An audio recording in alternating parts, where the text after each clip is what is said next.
Bonjour tout le monde, j'espère que vous allez tous très bien. Aujourd'hui on se retrouve pour une nouvelle vidéo. Dans cette vidéo on va faire une analyse hebdo sur le Bitcoin comme chaque semaine.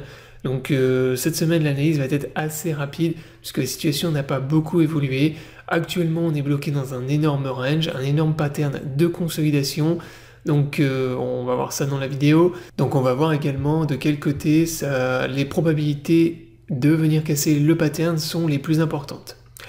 Mais avant de démarrer la vidéo, dans un premier temps, si t'es pas abonné à la chaîne, je t'invite à t'abonner. Également, je t'invite à venir me follow sur X. Je te partage pas mal de news, d'analyses autour du monde des crypto-monnaies. Donc là, hier soir, je t'avais partagé le pattern de consolidation.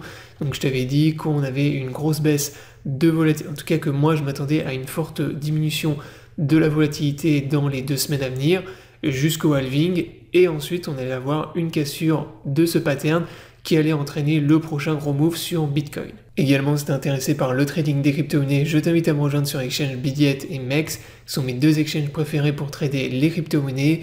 Si t'es pas inscrit, tu as les liens dans la description sous la vidéo. Ces liens te permettent d'avoir accès à un bonus lors de ton premier dépôt, ainsi que des réductions sur tes frais de trading, donc profites-en. Maintenant, on démarre la vidéo, donc comme je te le disais à l'instant, on a le Bitcoin qui consolide. On a une forte baisse de la volatilité en ce moment, donc on le voit sur les bandes de Bollinger qui se referment de plus en plus. Donc là je t'ai fait apparaître les bandes de Bollinger, tu le vois que là il y a une forte diminution de la volatilité. On a une phase qui ressemble un petit peu à la phase on va dire de décembre, janvier 2024, où on avait une baisse de la volatilité avant d'être reparti dans une tendance haussière. Donc là pour l'instant on consolide intérieur du pattern.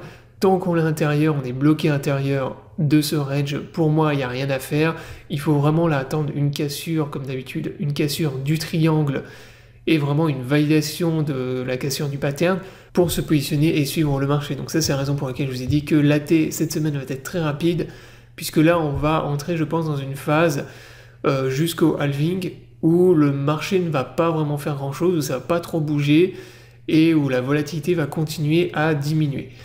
Ensuite, une fois qu'on va arriver le jour au halving, ou un peu après, une fois que le halving sera passé, je pense que c'est là que le marché justement va se mettre à bouger fortement, soit dans un sens, soit dans l'autre. Alors là, franchement, pour moi, c'est du 50-50.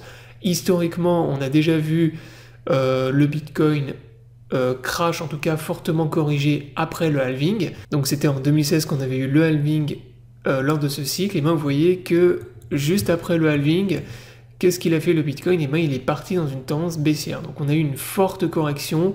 D'ailleurs là on voit qu'on était un peu dans une phase similaire à celle qu'on est actuellement. Donc est-ce qu'on n'est pas en train de reproduire le même pattern? Donc là ça peut être intéressant justement de comparer les patterns ici. Vous voyez qu'en 2016 on était dans un énorme range d'accumulation. On a eu le halving. On a continué en fait à range même après le halving, et à un moment donné il y a eu une cassure du range vers le bas avec on va dire une sorte de mini crash, en tout cas une grosse correction sur le Bitcoin avant de repartir ensuite. Donc ça c'est pour ce qui est du Bitcoin qui corrige après le halving, et inversement vous avez des exemples où là vous voyez qu'on range juste après le halving sur BTC et ensuite on repart dans une tendance haussière. Donc ça c'est la raison pour laquelle je vous dis que là actuellement pour moi, c'est du 50-50 et c'est très difficile de se positionner d'un côté comme de l'autre. Le mieux pour pas prendre de risques, encore une fois, c'est d'attendre la cassure du pattern.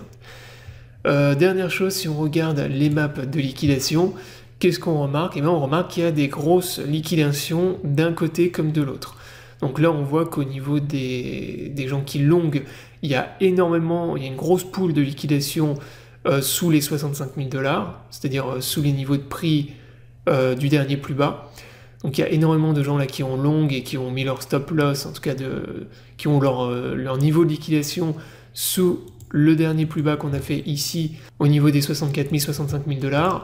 Et côté short, les plus grosses liquidations, elles sont au niveau des 72 000 $. Donc ça on le voit surtout quand on se met en UT mensuel. Là on voit que côté short, il y a une très grosse pool de liquidation au-dessus des 72 000 $, et jusqu'à au-dessus de l'atterrage qu'on a fait sur Bitcoin. Donc de 72 000 $ jusqu'à 75 000 à peu près, on a une pool de liquidation qui est énorme côté short. Donc ça c'est la raison également pour laquelle il faut attendre en fait, encore une fois, la cassure du pattern et qu'on commence à venir liquider soit les shorts, soit les longs.